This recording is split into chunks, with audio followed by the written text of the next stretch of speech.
नमस्कार प्रेक्षकांनो, मन धागा धागा जोडते नवा या मालिकेचा जबरदस्त भाग तुम्ही आज बघत आहात.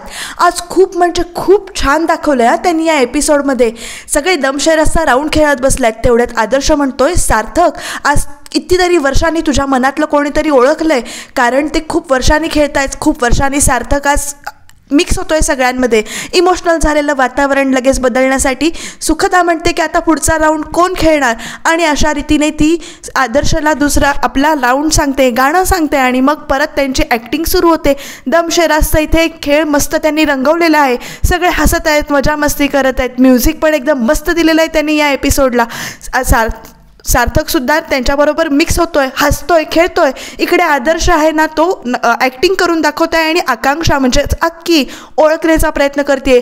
कोड लँग्वेजमध्ये त्यांचं 1 2 3 चालू आहे, आणि इकडे सार्थक हळूहळू किती सोपं आहे किती सोपं आहे असं म्हणतोय, पण सुखदा त्याला थांबवते, तू गप्प बस तू गप्प बस. आणि अशा रीतीने ते गाणं एकमेकांना सांगतायत.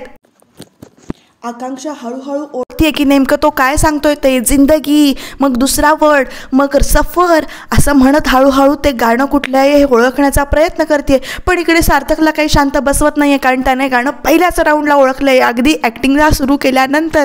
पण नंतर शेवटी आकांक्षाला गाणं ओळखलेलं आहे, आणि ती म्हणते जिंदगी एक सफर, आणि मग तिला कळतं की गाणं कुठलं आहे. ती मग सगळे मिळून म्हणायला चालू करतात, जिंदगी एक सफर है सुहाना असं म्हणत असताना सगळे एकमेकांनी हसत हसत टाळ्या देत हे गाणं म्हणतात, दंगा करतायत, खूप खिदळतायत. हसण्या खिदळण्याचा खूप आवाज येतोय त्यांना.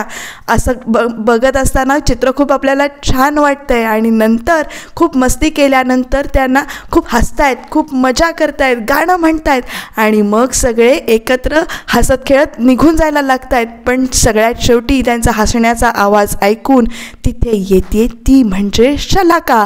शलाका लगेच आपल्या आईला म्हणजेच वृंदाला बोलवून घेते की आई इकडे ये बघ, सार्थकची रूम इतके दिवस शांत होती, त्या रूममधनं कुणाचाच आवाज येत नव्हता, आणि आता बघ सगळे कसे मस्त करतायत.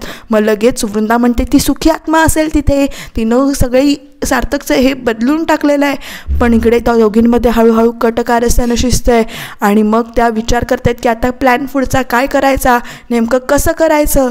तेवढ्यात वृंदा एक डायलॉग खूप छान म्हणते. ती म्हणते की आपण आता आपले तिचे पत्ते पिसायला घेणार आहे सुखदाचे. पण इथे या शलाकाला बिंडोकना पत्ते पिसणं याचा अर्थच कळलेला नाही आहे. त्यामुळे ती परत म्हणते की आता आपण त्यांनी आपल्याला बादशाह दाखवला आहे, आणि आपण आता आपला हुकमी एका काढणार आहे, त्यामुळे तू काळजी करू नकोस, आपण लवकरात लवकर तिला बाहेर काढायचा प्रयत्न करूया असं म्हणून ह्या दोघींमध्ये कटकारस्थान शिजतंय. काय बायका असतात ना यांना कधी कुणाचं चांगलं झालेलं बघवत नाही का असं मला वाटतं. प्रेक्षकांनो, तुम्हाला काय वाटतं, ह्या दोघींचं काय करावं ते नक्की सांगा. तरी ते दोघींची खलबतं अजून चालू आहेत. नेमकं काय करता येईल ह्यावर वृंदा विचार करते, आणि मग दोघी शेवटी कंटाळून यांचा हसण्या खिदळण्याचा आवाज ऐकून बघून निघून जातात. पण बघा यांचं कटकारस्थान कसं शिजतंय. ती म्हणते कसं तिचा नवरा, शलाका म्हणते माझा नवरा जरी आला तरी परत त्याला मी गुन्हेगारच वाटणार आहे, तो बोलणार आहे, आणि असं तसं म्हणत त्या दोघी निघून जातात.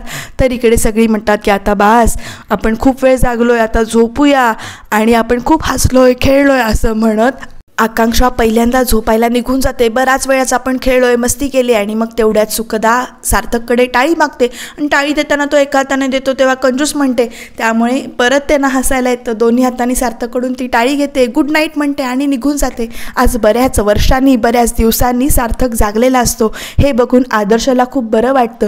आदर्श त्याच्याजवळ बसतो. खूप छान वाटलं, तू हसलास, खेळलास, आमच्याबरोबर मिक्स झालास असं म्हणून तो त्याच्याशी बोलायचा प्रयत्न करतो.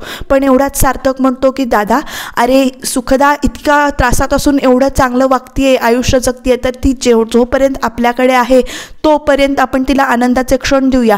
इथे मात्र आता आदर्शाची बत्ती गुल झाली आहे. त्याला टेन्शन येतंय की ती आपल्याकडनं जर हे सत्य कळलं, आनंदीच्या दुःखात तो अजून आहे, आणि सुखदाचं सत्य जर कळलं तर नेमकं काय होईल, कसा सावरेल हा विचार आदर्शाच्या डोक्यात गुणगुणत चाललाय. त्यामुळे तो निघून जातो. इकडे सकाळ झाली आहे, मस्त फ्रेश सकाळ दाखवलेली आहे, आणि तेवढ्यातच सुखदा उठते, गुड मॉर्निंग म्हणते स्वतःला, आणि कालची सकाळ छान गेली, म्हणजे आत्ताची सकाळ छान झाली आहे, कालची रात्र चांगली गेली, आता एक कप चहा मिळाला असता तर असा विचार ती करते. आणि तेवढ्यातच काय होतंय बघा प्रेक्षकांनो, तर इथे सार्थक सुखदासाठी चहा घेऊन आला आहे, आणि या गोष्टीसाठी तिला आश्चर्य वाटतं. तू माझ्यासाठी चहा आणलायस असं ती त्याला म्हणते. हे स्वप्न तर नाही आहे ना, ह्याच्यावर एक ब्रेकिंग न्यूज होऊ शकते की एका बडबड्या मुलीसाठी एका शांत स्वभावाच्या माणसाने चहा घेऊन आला.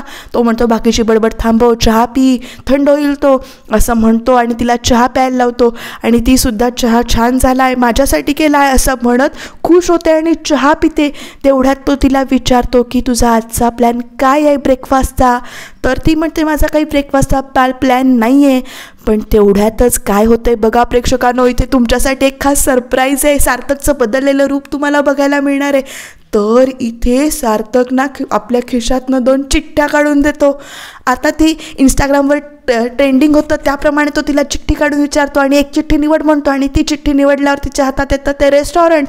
मग ती म्हणते ठीक आहे, आजचा ब्रेकफास्ट आपल्याला रेस्टॉरंटमध्ये करायचं आहे. हे काय चाललंय सगळं, काय घडतंय माझ्याबद्दल, इतकं चांगलं घडतंय असं म्हणून मला वेळ लागेल असं म्हणून ती ना ओव्हर ॲक्टिंग करते जराशी.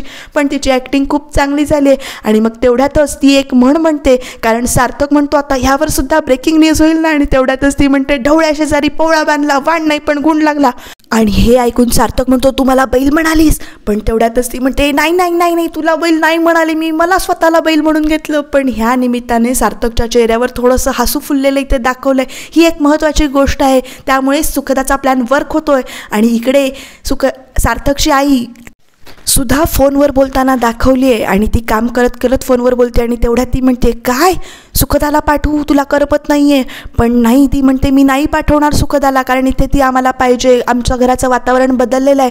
आणि तेवढ्यातच आदर्श येतोय बीपीचं मशीन घेऊन आणि तो आपला आईचं बीपी, काकूचं बीपी चेक करायला येतोय. तो म्हणतोय की आता तुझं बीपी चेक करूया. पण ती म्हणते मला आता काही होत नाही आहे, मला खूप बरं वाटतंय, शांत वाटतंय, मला झोप लागते. हे सगळं ऐकत ऐकत तो इकडे बीपी चेक करायला घेतो. कारण तो म्हणतो आई तू कुणाशी काकू तू कुणाशी बोलत होतीस. पण तो तेवढ्यातच ती म्हणते की आभा म्हणजे सुखदाच्या आईशी बोलत होते आणि ती तिला तिकडे तिच्याकडे बोलवते. पण मी तिला पाठवणार नाही आहे, नाही म्हणून सांगितलंय.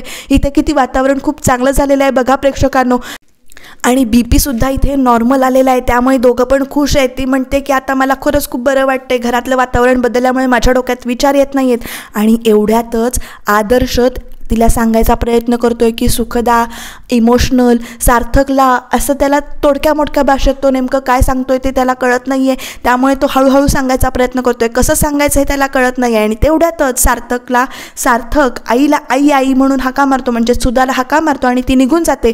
पण आता पुढे काय होणार या विचारातच तो बसलेला दाखवला आहे. तर इकडे अण्णा, आई म्हणजेच आनंदीची आई चहा पीत बसलेली दाखवलेत. आणि तोपर्यंत लीना पण आहे. लीना असतानाच तिकडे मनोज उठून येतोय रूममधून बाहेर. त्याला रूममधून बाहेर आलेलं बघून सगळ्यांच्या चेहऱ्यावर आनंद दाखवला आहे. इमोशनल वातावरण जाऊन म्हणजे दुःखाचं वातावरण जाऊन चांगली पॉझिटिव्हिटी, आनंद सगळ्यांच्या चेहऱ्यावर दिसून येतोय. तो म्हणतोय की मी बरेच दिवस काही केलं नाही असं मला वाटतंय, पेपर कुठे आहे अण्णा, मला चहा पाहिजे, चिवडा पाहिजे चहा बरोबर असं तो सांगतोय. त्यामुळे सगळे खुश होत आहेत आणि त्याला बऱ्याच दिवसांनी रूमच्या बाहेर आलेलं बघून इथे सगळे खुश झालेले आहेत. त्यामुळे सगळ्यांच्या चेहऱ्यावर आनंद दिसतोय. तो म्हणतोय की मला सगळं करायचं आहे, मी खूप वर्ष झोपून होतो असं मला वाटतंय, मला आता सगळं बरंच काही करायचं आहे, अण्णा मला पेपर द्या असं म्हणत तो अण्णांना पेपरसाठी पाठवून देतो. त्यामुळे सगळे खुश होऊन त्याच्याकडे बघतायत, भरल्या डोळ्याने त्याच्याकडे बघत आहेत. तोपर्यंत त्याला त्याची बॅट आठवते. तो बॅट मागून घेतो. बॅट घेतल्यावर तो खुळ्यासारखा, म्हणजेच त्याला खूप आनंद झाला बॅट घेऊन. तो बॅट घेऊन तिथेच हलवत असतो, नाचवत असतो बॅट. ते बघून आईसुद्धा खुश होते. आणि तेवढ्यात तो लीनाला सांगतो की तू बघत का उभी असलेस, चहा आण जा माझ्यासाठी. इकडे हा एपिसोड त्यांनी थांबवलेला आहे आनंदीच्या घरचा. आणि तेवढ्यातच इकडे सुधा म्हणजे सार्थकची आई तो कशासाठी बोलवतो हे बघायला खाली आलेली आहे. तर खाली किचनचं चित्र एकदमच त्यांनी बदलून टाकलेलं आहे. सगळीकडे असं 5 स्टार रेस्टॉरंटसारखं त्यांनी बलून्स लावले आहेत, ॲम्बियन्स खूप रेस्टॉरंटसारखा केला आहे, डेकोरेशन केलं आहे. आकांक्षा वेटरच्या रूपात आईशी बोलतीये. हे बघून सुधाला म्हणजेच आईला खूप छान वाटतंय. तेवढ्यात आदर्शसुद्धा येतोय आणि तो सार्थक सुधाला काहीतरी मागतोय ती वस्तू द्यायला. आई तिकडे मागे जाते. तेवढ्यात तो म्हणतो की वस्तू तुम्ही सगळीकडे बदलून टाकल्यात. तर सगळीकडे बदलून टाकलेल्या नाही आहेत, तूच बऱ्याच वर्षांनी इकडे आलेला आहेस. तोपर्यंत सगळीच घरातले मेंबर्स, फॅमिली मेंबर्स सार्थक काय करतो हे बघायला एकत्र आले आहेत. आई त्याची आठवणी काढून त्याला चांगल्या आठवणी सांगते की तू भरली भेंडीची भाजी करायची असती, तुझ्या बाबांना खूप आवडायची, मी बाबा गेल्यानंतर आलोच नाही आहे म्हणतोय किचनमध्ये. त्यामुळे सगळे परत इमोशनल होत आहेत. पण तेवढ्यातच इकडे सगळी आलेली आहेत. त्यांच्या चेहऱ्यावरचं म्हणजेच वृंदाच्या चेहऱ्यावरचं एक्सप्रेशन तुम्ही बघालच ती कसे एक्सप्रेशन देते. इकडे शलाकासुद्धा काहीतरी आपलं मत मांडतीये. सगळे व्यवस्थित बोलतायत, पण फक्त वृंदाच्या आणि शलाकाच्या तोंडावर 12 वाजलेले आहेत. ठीक आहे असं म्हणतायत ते. आणि मग त्यानंतर बाबांची आठवण काढून जरासे सगळेजण हळवे होत आहेत, पण ह्याच्यातूनच फक्त आनंद घेत आहेत की सार्थक किचनमध्ये आला आहे, सुखदासाठी का असे ना पण तो आला, या गोष्टीसाठी सगळे आनंद घेत आहेत. आणि इकडे वृंदाच्या डोक्यात परत काहीतरी कारस्थान शिजायला चालू होतं आहे. सार्थक आपलं कुकिंग करतोय, स्वयंपाक करतोय, माझी आवड जपतोय असं इथे दाखवलं आहे. आणि सगळे सुखदासाठी करतो ह्या मनाने आपापल्या खोलीत निघून जात आहेत. तेवढ्यात सुखदा इथे आलेली दाखवले. उद्याच्या भागात प्रेक्षकांनो काय होतंय बघा. सुखदा इथे नाश्ता करायला, ब्रेकफास्ट करायला बसलेली आहे. आणि ती जेव्हा ह्याची फी विचारते तेव्हा त्याने सार्थकने एक चांगलं वाक्य म्हटलंय. ते काय आहे ते जाणून घेण्यासाठी चॅनलला नक्की सबस्क्राईब करा, लाईक करा आणि कमेंटसुद्धा करायला विसरू नका.